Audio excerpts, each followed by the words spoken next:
உறவுகள் அனைவருக்கும் வணக்கங்க. வீடியோக்குள்ளே போகிறதுக்கு முன்னாடி நம்ம சேனலுக்கு உங்கள் பொண்ணான கையால் ஒரு லைக்கை போட்டு ஹைக் பண்ணி சப்ஸ்கிரைப் பண்ணிடுங்க. இப்போ வீடியோக்குள்ளே போகலாம் வாங்க. ராகவ் ரொம்ப தான் பண்ணுறாருங்க, ரொம்ப ஓவராக பண்ணுறாரு அப்படின்னு நினைக்கிறவங்க கமெண்ட்ஸில் சொல்லிடுங்க. இல்லை அவர் நல்லவர் தான் அப்படின்னாலும் சொல்லிடுங்க. என்னை பொறுத்த வரைக்கும் அவர் நல்லவர் இல்லைன்னு தான் தோணுது. அவர் பணக்காரலாக இருக்கலாம், ஓனராக இருக்கலாம், அதுக்காண்டி பிடிக்கலை அப்படின்னு சொல்கிற ஒரு பொண்ணுக்கிட்ட போயிட்டு இப்படி இந்த அளவுக்கு பண்ணுறது ரொம்ப ஓவர் டூ மச் காமெண்ட்ஸில் சொல்லிடுங்க. இப்போ பார்த்தீங்கன்னா ராஜினாமா லெட்டரை தூக்கி போட்டுறாங்க. உங்கள் வேலையும் வேணாம், ஒன்று வேணாம், ஆனால் எக்ஸ்பீரியன்ஸ் சர்டிஃபிகேட் கொடுக்க மாட்டேன்னு சொல்கிறாரு. இதுக்கு பேர் என்ன தெரியுமாங்க? ஒருத்தவங்களோட உழைப்பை சுரண்டிட்டு அவங்களுக்கு ஒன்றுமே இல்லைன்னு சொல்கிறதுக்கு அர்த்தம் தாங்க. நீ என்ன தான் ஊதியம் கொடுத்துருந்தாலும் அவங்க வேலை பார்த்ததை ஒத்துக்கணும் இல்லைங்களா? கண்ணால் பார்த்துட்டு அதை தப்பு இல்லை அப்படிங்கிறத சொல்லணும் இல்லை. ஆனால் இந்த ஆள் பார்த்தீங்கன்னா தர முடியாது, நீ எப்படி என்ன பண்ணுறேன்னு பார்த்துடலாம் அப்படின்னு சவால் விடுறான். நம்ம ஆள் சவாலுக்கே பிறந்தவளாச்சே நம்ம நிலா, பார்த்துடலாம் அப்படின்னு சொல்லிட்டு சுண்டு வரல தூக்கி போட்டு வராங்க. அந்த ஆஃபீஸையே இந்த வேலை கிடைக்கிறதுக்கு எவ்வளோ சந்தோஷப்பட்டாங்க.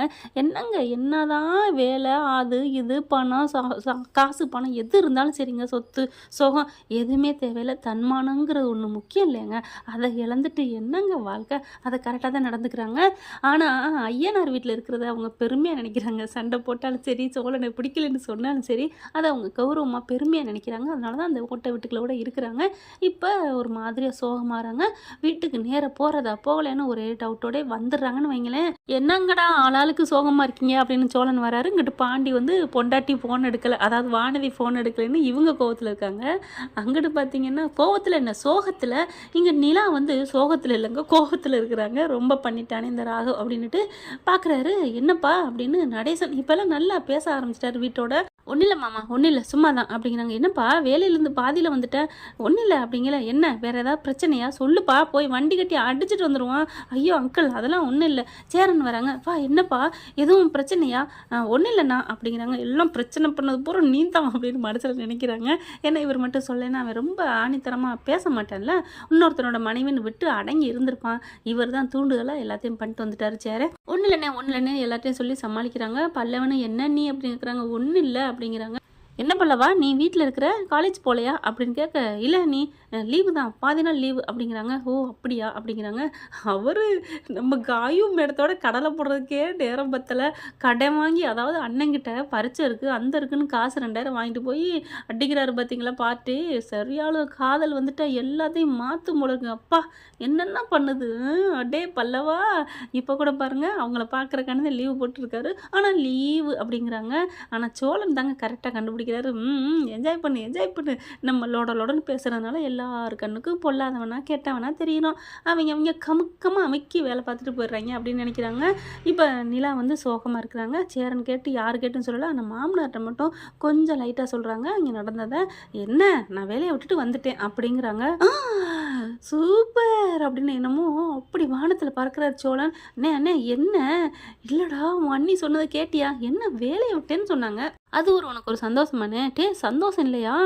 எவ்வளோ பெரிய சந்தோஷம் தெரியுமா? ஏன்னு பின்ன அங்கே போயிட்டு அந்த ராகு மூஞ்சில் முடிச்சுட்டு என்ன நினச்சிட்ருக்க அப்படிங்கல. அண்ணே என்னண்ணே, அப்போ உங்களுக்கு அண்ணி மேலே நம்பிக்கை இல்லை, அவன் போட்டு ஏதாவது பாடாப்படுத்தி கல்யாணம் பண்ணிடுவானோ லவ் பண்ணிடுவானோ அந்த பையன் அடிச்சு வாய முடுறா அப்படின்னு பலான்னு ஒரு அறை கொடுக்குறாரு.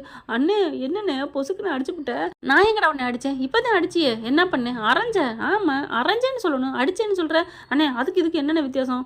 ஏன்னு இப்போ என்னை அரைஞ்ச அதை சொல்லுனேன் அப்படின்னு சொல்ல. டே என்னை பற்றி நீ என்ன அடிச்சிட்டு இருக்க? நிலா யார்டா? நெருப்புடா, தங்க குழம்பிடா அப்படின்னு சொல்ல. அப்புறம் ஏன்னு அடித்த? நான் அதுக்கு அடிக்கலடா, நான் அவன் வந்து ஏதாவது பண்ணிடுவான். யார்கிட்ட யாரை பற்றி? இங்கே எவ்வளோ நாள் இருக்கா, 1 வருஷம் ஆக போகுது கிட்டத்தட்ட. எப்படிப்பட்ட பொண்ணுன்னு என் பொண்டாட்டியை பற்றி தெரிஞ்சிட்டுமே இன்னொருத்த வந்து மயக்கிடுவான், கல்யாணம் பண்ணிட்டு போயிடுவான்.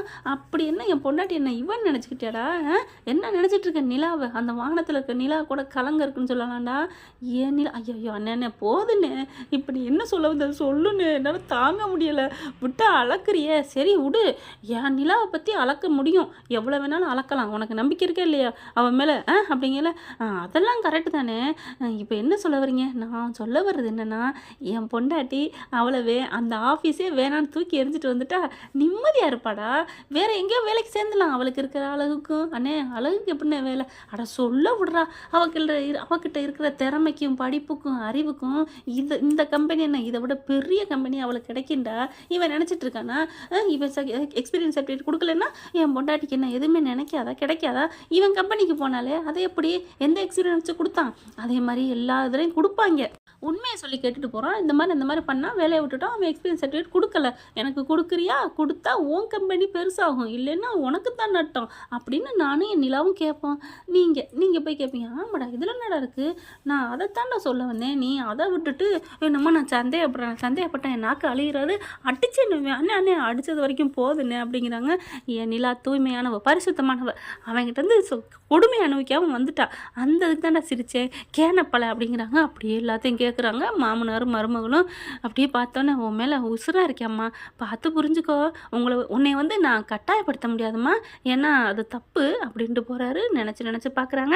அப்படியே தெளிவு வருது, இருந்தாலும் அவங்களுக்கு ஒரு மாதிரியா இருக்குது. அப்படியே உட்காந்துட்டே இருக்காங்க வாசப்படியில். கரெக்டாக சோழன் வராரு. ஏங்க எதுக்குங்க ஒரு மாதிரி இருக்கீங்க, வேலை போனால் போயிட்டு போகுது விடுங்க, நான் சொன்னேன்னா அவங்ககிட்ட வேலை போகிறதுனால சோகமாக இருக்கேன்னு அப்படிங்களே, ஏங்க எல்லாருக்கிட்டையும் நல்லா பேசுகிறீங்க, என்கிட்ட மட்டும் சிடுன்னு விழுகிறீங்க அப்படின்னு சொல்லி கெஞ்சுறாரு.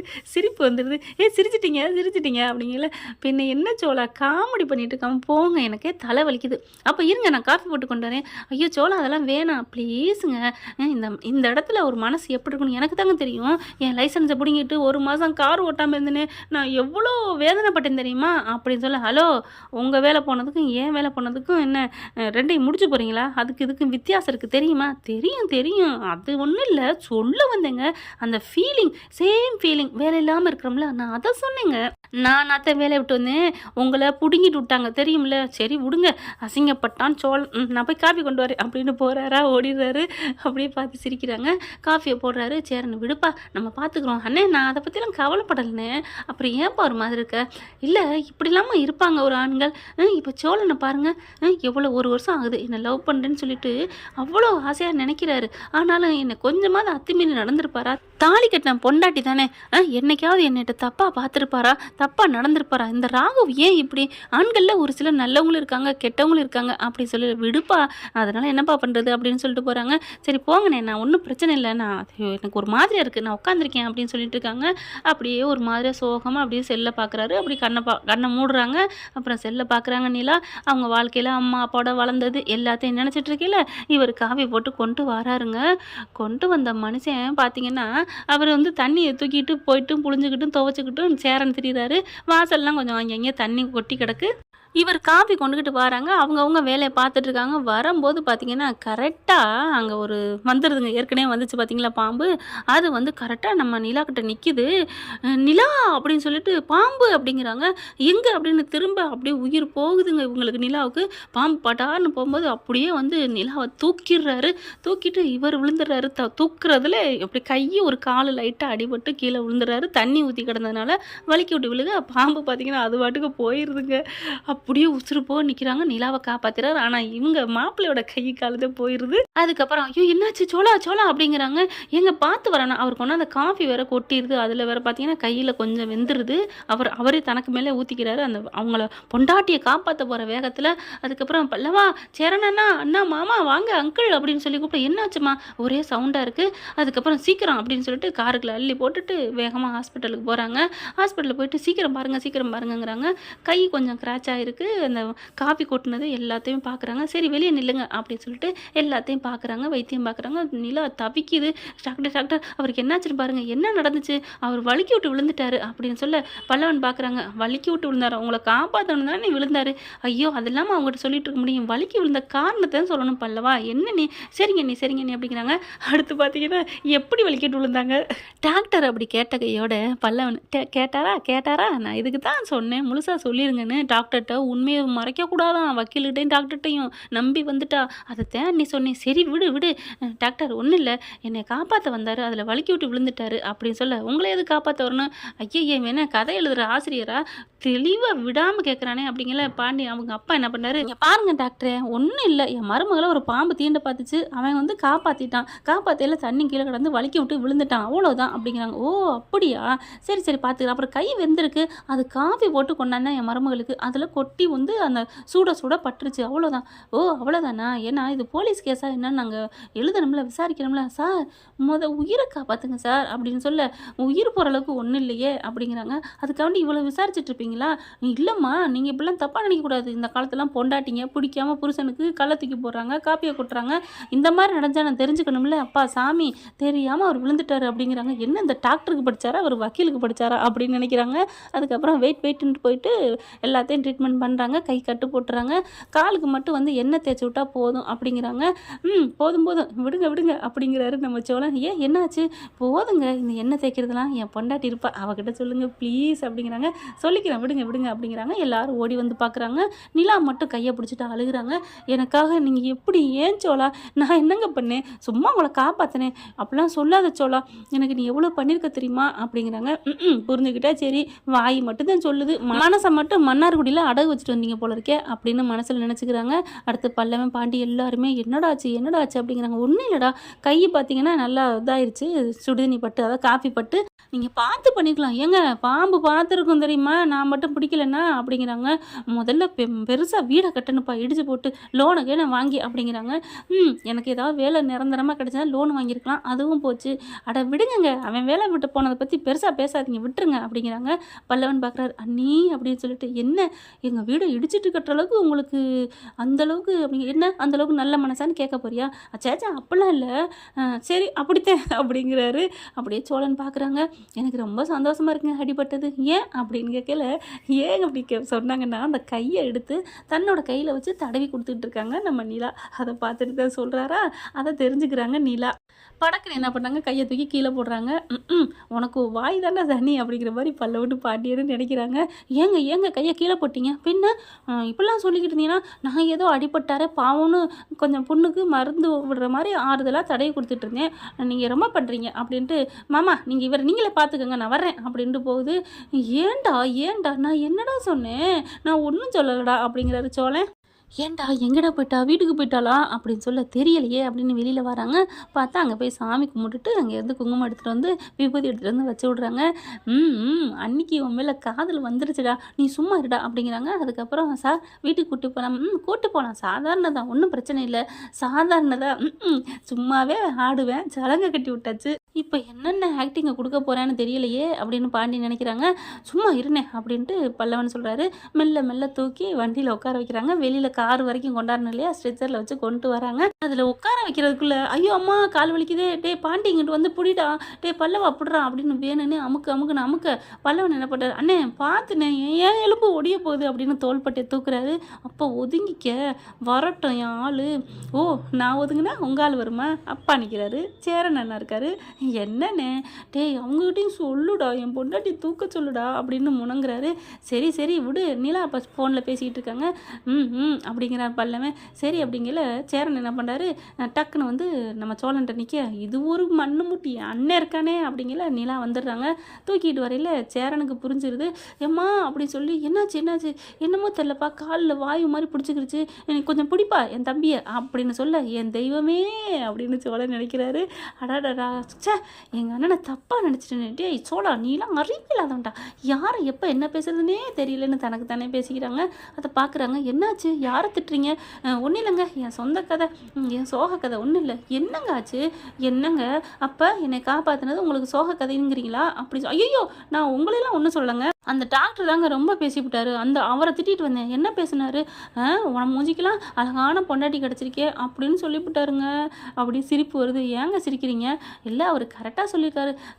அவங்க கரெக்டாக சொன்னார், நீங்கள் சொல்லலாம், ஆனால் நர்ஸு சூப்பராக சொன்னிச்சு. என்ன சொன்னிச்சு? நீங்கள் இவ்வளோ அழகாக இருக்கீங்களே, அவங்க தான் உங்கள் பொண்டாட்டியா ஏன்னு கேட்டேன். ஏன்னு கேட்டதுக்கு, நீங்கள் இருக்கிற அழகுக்கும் அந்தஸ்துக்கும் அந்த பிள்ளைய போய் எப்படி கட்டினீங்கன்னு கேட்டா தெரியுமா அப்படின்னு சோழன் சொன்ன பொட்டக்குன்னு கையை விட்டுட்டு ஒதுக்குறாங்க. ஐயோ நிலா அப்படின்னு போய் கையை பிடிக்கிறாரு. பின்ன என்ன நீங்கள் என்னை பற்றி இப்படிலாம் பேசுகிறீங்க? அப்போ நீங்கள் மட்டும் என்ன பேசுனது? அது நான் சும்மா சிரித்தேன், நான் சும்மா பேசினேன், அது மாதிரி தாங்க நானும். ஏங்க உங்களுக்கு வந்தால் மட்டும் தக்காளி சட்னி அப்படியா? சரி விடுங்க. பாண்டி பார்க்குறாரு. டே ஒன்றுத்த தூக்கம் வந்துட்டாங்கல்ல, விட்டேன்டா அப்படின்னு சொல்லல, அப்படியே தோள்பட்டையில் தாங்கிக்கிறாங்க. மெல்ல அப்படியே வராங்க. பார்த்து சொல்லா பார்த்து அப்படின்னு சொல்லிட்டு கையை பிடிக்கிறாங்க. என்னை காப்பாற்றிட்டீங்கிற காண்டி தான் உங்களை தூக்கிட்டு வர்றேன், மற்றபடி உங்கள் மேலாம் பாசனம் இல்லை, நான் நம்பிட்டேன் அப்படின்னு சொல்லி காருக்குள்ள கொண்டு போய் உட்கார வைக்கிறாங்க. நம்ம நிலாவும் சோழன் பக்கத்துல உட்காந்துக்கிறாங்க. வீட்டுக்கு போய் இறங்கின கையோட நம்ம நிலா அப்படி கை தாங்களா பிடிச்சி இறக்குறாங்க. அவ்வளோ ஒரு பாசமாக பார்க்குறாங்க. பத்தியடா என் பொண்டாட்டிக்கு என் மேலே காதலை ஓ வாயினால கெடுத்துக்காத, அது என்னமோ கரெக்டு தான் அப்படின்னு வாசலை நிற்க. நில்லுங்க உள்ளுக்க வர வேணாம் அப்படின்னு நிலா சொல்ல, ஏன் இருங்க அப்படின்னு ஓடி போய் ஆரத்தி எடுத்துகிட்டு வராங்க. டேய் என் மேலே எவ்வளோ பாசண்டா அப்படின்னு சொல்ல பல்லவன் பார்க்குறாரு. அதெல்லாம் அவங்கள காப்பாற்றுனீங்களே அதுக்காக தான், வேற ஒன்றும் இல்லை. டேய் ஏன்டா கொஞ்சமாக என்னை சந்தோஷப்பட விடுடா அப்படிங்கிறாரு. வா வா வா அப்படின்னு சொல்லிட்டு உள்ளார கூட்டிகிட்டு போகிறாங்க. அதுக்கப்புறம் ஆரத்தியை கொட்டிட்டு அப்படியே வந்து மெல்ல உட்காடுறாங்க. நம்ம நிலா என்னடா ஆள் பக்கத்தில் வந்து உட்காருதே அப்படின்னு சொல்லி பார்க்க காலை பார்க்குறாங்க. நல்லா கொஞ்சம் புசுன்னு வீங்கிருக்கு. சோழா என்னால் தானே இது அப்படிங்கிறாங்க. நிலா கண் கலங்கினோன்னு சோழனுக்கு துடிக்குது. ஐயோ நீங்கள் அப்படிலாம் நினைக்க வேணாம் நிலா, எனக்கு இதெல்லாம் சரியாக போயிடும். இல்லை கார் ஓட்டினேன் பரவாயில்லைங்க, உங்களுக்காக காலே போனாலும் பேசாமல் இருங்க அப்படின்னு வாயை பொத்திடுறாங்க. ஐயோ என் பொண்டாட்டி இதை தொட்டுட்டா அப்படின்னு நினைக்கிறாரு. அப்போல்லாம் நீங்கள் எதுவும் பேசக்கூடாது, அதெல்லாம் ஒன்றும் ஆகாது, பேசாமல் வாங்க அப்படின்னு சொல்லிட்டு சோஃபாவில் படுக்க வைக்கிறாங்க. பல்லவா பாண்டி ஒரு கட்டில் வாங்கணும், வெளியில் போட்டு அதில் படுக்க வைக்க உட்காரத்துக்கு ஒன்றுமே இல்லை பத்தியா அப்படிங்கிறாங்க. வாங்கிட்டா போச்சு, என்ன வாங்கிட்டா போச்சுன்னா போய் வாங்கிட்டு வா அப்படின்னு சொல்கிறாங்க. சோஃபாலெலாம் படுக்க முடியாது தெரியுமா, உருண்டு பரண்டு அப்படின்னு சொல்ல, ஐயோ என் பொண்டாட்டிக்கு எவ்வளோ காதல் அப்படின்னு நினைக்கிறாங்க. அடுத்து பார்த்தா டக்குன்னு ஃபோன் எடுத்து ரூமில் போயிட்டு ஆர்டர் பண்ணிடுறாங்க. ஒரு 10 அரை மணி நேரத்துக்குள்ளே பார்த்தீங்கன்னா வந்துடுது வண்டி. யார் அப்படின்னு பார்க்கல, பார்த்தா கட்டில். எப்பா நாங்கள் எதுவும் ஆர்டர் பண்ணலப்பான்னு நடேசன் வெளில உட்காந்து சொல்ல, ஐயோ அங்கிள் நான் தான் பண்ணேன் அப்படிங்கிறாங்க. அதுக்கப்புறம் கட்டில் வருது. கட்டில் கொண்டாந்து இறக்கி ஃபிட் பண்ணிடுறாங்க. அப்படியே சோழன் தலையிலேருந்து வானத்தில் பறக்கிறாரு. என்ன நடக்குதுங்க அப்படின்னுட்டு. அதுக்கப்புறம் மெத்தையும் பார்த்தா மெத்தை சூப்பராக இருக்குங்க, அப்படியே ஜம்முன்னு ஜம்ப் பண்ணுது, எம்புது. அதை பார்க்கல அவங்களுக்கு அவ்வளோ ஒரு சந்தோஷம். அதுக்கப்புறம் இப்போ வந்து இதில் படுத்துக்கங்க அப்படின்னு சொல்ல, என்ன நிலா எனக்காவா, பின்ன என்னை போட்டு தள்ளிருந்துச்சுன்னா என்ன பண்ணுறது, அதுக்காகத்தான் அதெல்லாம் பண்ணேன். பா நல்லா சீவி சிங்காரிச்சு ஒன்று அறுப்பாங்கன்னு சொல்லுவாங்கல்ல, அந்த மாதிரி பண்ணியடி அப்படின்னு நினைக்கிறாரு. அதுக்கப்புறம் நான் சீக்கிரம் சமைங்கண்ணா, அப்புறம் எலும்பு வாங்கிட்டு வந்து மஞ்சள் சூப்பு வைங்க அப்படிங்கிறாங்க. அப்புறம் அது பண்ணுங்க இது பண்ணுங்க. டடடா என் பொண்டாட்டி ஒன்றுமே நம்ப முடியலையே, இவகிட்ட காதலா கனிவா அக்கறையா பாசமா ஒன்றுமே புரியாத புதிராக இருக்காளே அப்படின்னு குழம்புறாங்க. உனக்கு ஆண்டவன் அதிகமாக சந்தோஷத்தை கொடுக்கக்கூடாதுன்னு அப்பப்போ ஆட்டுக்கு அளந்து வச்ச மாதிரி வெட்டுறாரு அப்படின்னு பாண்டி சொல்ல, உன்ன டேன்னு ஓங்குறாரு. டேய் பார்த்து ஏற்கனவே இங்கே பஞ்சராய் போய் கிடக்கு அப்படின்னு பாண்டி சொன்னா, என்னடா தொழில் பக்தி இங்கே காமிக்கிறியா, டே விடுடா அப்படிங்கிறாங்க. அடுத்து என்ன சத்தம் அப்படிங்கல, ஒன்றும் இல்லை நீ இங்கே ஒரு புரியாத புதிருக்கு விட தெரியல, என்ன கோழியிலேருந்து முட்டை வந்துச்சா முட்டையிலேருந்து கோழி வந்துச்சான்னு தான், ரெண்டும் நம்ம திங்கிறதுக்கு தான் வந்திருக்கு போங்க அப்படிங்கிறாங்க. ஹை சூப்பர் பதிலாக இருக்கே அப்படின்னு பல்லவன் சொல்கிறாரு. அதுக்கப்புறம் பார்க்குறாங்களா, போயிட்டு ஒரு எண்ணெய் வாங்கிட்டு வராங்களா, எண்ணெய் எடுத்துகிட்டு வந்து எந்திரிங்க உட்காருங்க அப்படின்னு சொல்லி உட்கார வைக்கிறாங்க. என்ன பண்ண போகிறா அப்படிங்கிற காலை எடுத்து தன்னோட மடியில் வச்சு அப்படியே அந்த எண்ணெயை தொட்டு வலிச்சு விடுறாங்க. நிலா அப்படின்னு சொல்லி ஒரு மாதிரி ஆயிடுறாருங்க. அவ்வளோ நேரம் கலகலன்னு பேசிக்கிட்டு இருந்தது. நிலா ஏங்க அப்படிங்கல, சும்மா இருங்க, டாக்டர் சொன்னது மறந்துட்டிங்களா, வலிச்சு விட சொன்னாங்களே, இல்லை அண்ணன் பண்ணிக்குவாங்க, ஏன் நான் பண்ணக்கூடாதா அப்படின்னு சொல்ல, அப்படிலாம் இல்லை எனக்கு சங்கடமாக இருக்கு நிலா அப்படிங்கல, அதெல்லாம் ஒன்றும் இல்லை விடுங்க அப்படின்னு சொல்லிட்டு அழகாக அப்படியே காலை அப்படியே நீவி விடுறாங்க. அப்படி தாங்க பயப்புள்ள ஃப்ளாட் ஆயிடுச்சுங்கிறத விட பறக்குது ரெக்க இல்லாமல். அப்படியே பாண்டி பல்லவனு ரொம்ப சந்தோஷப்படுறாங்க. டே இப்படியே அண்ணி நம்ம வீட்டில் இருந்தால் எவ்வளோ சந்தோஷமாக இருக்கும். சேரன் பார்க்குறாரு, அதுக்காகத்தானே நான் கல்யாணமே பண்ணாமல் இருக்கேன். அண்ணே என்னென்ன சொல்கிற, ஆமாடா இங்கே நான் கல்யாணம் பண்ணிட்டு வந்துட்டேன்னு வைவேன், அப்புறம் பாண்டிக்கு கல்யாணம் ஆயிரும், 2 பேரும் கல்யாணம் ஆகிட்டா இந்த வீட்டுக்கு 2 பொண்ணுங்க வந்துட்டாங்க, பொண்ணுங்க வந்ததுக்கப்புறம் எனக்கு என்ன வேலை அப்படின்னு நம்ம தங்கச்சி போயிடுச்சுன்னா, அண்ணே உங்களுக்கு மட்டும்தான் தங்கச்சி எங்களுக்கு அண்ணி அப்படின்னு சொல்ல, சரி விடுடா அந்த பிள்ளை போயிடக்கூடாதுடா அதுக்காகத்தான்டா அப்படிங்கல. அப்படி 3 பேரும் கட்டிக்கிட்டு அழுகுறாங்க. இந்த ஒரு ஆளுக்காண்டி நம்ம எல்லாத்தையும் இழக்க தயாராக இருக்கோம்ல. ஆமாடா அது என்னமோ தெரியலடா, நிலா மேலே அவ்வளோ ஒரு பாசம்டா அப்படி சொல்ல, அப்படிங்களாண்ணே அப்படின்னு நிலா அப்படியே மண்டையை தள்ளி விட்டு பார்க்க, ஐயோ நிலா அப்படிங்கிறாங்க. ஏன்னே நான் அந்த வீட்டை விட்டு போக மாட்டேன் போதுமா, அதுக்காண்டி உங்கள் வாழ்க்கையை தொலைச்சிட்டு இருக்க அளவுக்கு உங்கள் வாழ்க்கையை கெடுக்கிற அளவுக்கு நான் என்ன பாவியா அப்படின்னு சொல்கிறாங்க. இல்லைப்பா இங்கே பாருங்கள், ஒழுங்க மரியாதையாக நீங்கள் 2 பேரும் கல்யாணம் பண்ணுறீங்க, சரி அவங்க எங்கே படுக்கிறது, 2 ரூமில் தான், அப்போ நாங்கள் தான் வெளில கட்டில் இருக்கே அங்கே படுத்துக்கிறோம். என்ன நீ சொல்கிறீங்க, ஆமாப்பா சிறுகடி காசில் முத்து மீனா வெளில படுக்கலையா என்ன, வெளில படுத்து தான் ஒன்றும் நடக்கலையே, ரூமுக்குள்ளே போனோடனே தானே சந்தோஷமாக ஃபஸ்ட் நைட் கொண்டாடினாங்க அப்படின்னு சோழன் நினைக்க அப்படி பார்க்குறாங்க. டேய் எந்த நேரத்தில் எது பேசுகிறேன்னு தெரியாமல் இப்போ வெளியில் 1-2 பேர் படுக்க சம்மதிச்சிருக்கு நிலா, அதுவே உனக்கு போதும். ஆமாம்ல, சூப்பர் நல்ல ஐடியா. என் பொண்டாட்டியா கொக்கா, உடனே பொண்ணு பார்க்க போகிறோம், 2 பேருக்கு கல்யாணத்தை முடிக்கிறோம். அவள் தான் என் ஃபோனே எடுக்க மாட்டேங்கிறாளே. உனக்கு எடுக்க மாட்டாடா, எனக்கு எடுப்பா, ஏன்னா அண்ணன் ராசியில் அப்படின்னு முறைச்சி பார்க்குறாங்க நிலா. அப்படியே சோழன் நிலா 2 பேருக்கு லாலா வருது, அதே முளைச்சின்னு வருது. அப்புறம் பார்க்குறாங்க. ஹலோ மேடம், ஒன்றும் இல்லை மேடம், சும்மா சொன்னேன், போய் பார்த்துட்டு வருவோமா அப்படின்னு சோழன் அப்படியே காலரை தூக்கி போட்டு பேச, ஐயா பிள்ளை 1 வாரத்துக்கு எந்திரிக்க முடியாது, அடங்குங்க அப்படிங்கிறாங்க நிலா. அப்பா அவனா பிரேக்கப் போட்டுருவாளே அப்படிங்கிறாங்க. என்ன ஃப்ரெண்ட், இப்படி பண்ணால் நல்லா தானே இருக்கும், பார்க்கலாம். தேங்க்யூ. இந்த வீடியோ உங்களுக்கு பிடிச்சிருந்தா தயவு செய்து லைக் பண்ணுங்க. இன்னும் அப்டேட்ஸ்க்காக சேனலை சப்ஸ்கிரைப் பண்ண மறக்காதீங்க. நம்ம கிட்ட இருக்க எல்லா சேனல்ஸோட லேட்டஸ்ட் வீடியோ அப்டேட்ஸ்க்காக மேல ரைட் சைடுல காட்டுற லிங்கை கிளிக் பண்ணி வாட்ஸ்அப் குரூப்ல ஜாயின் பண்ணுங்க. உங்களிடம் விடைபெறுவது நான் உங்கள் மெஹர்.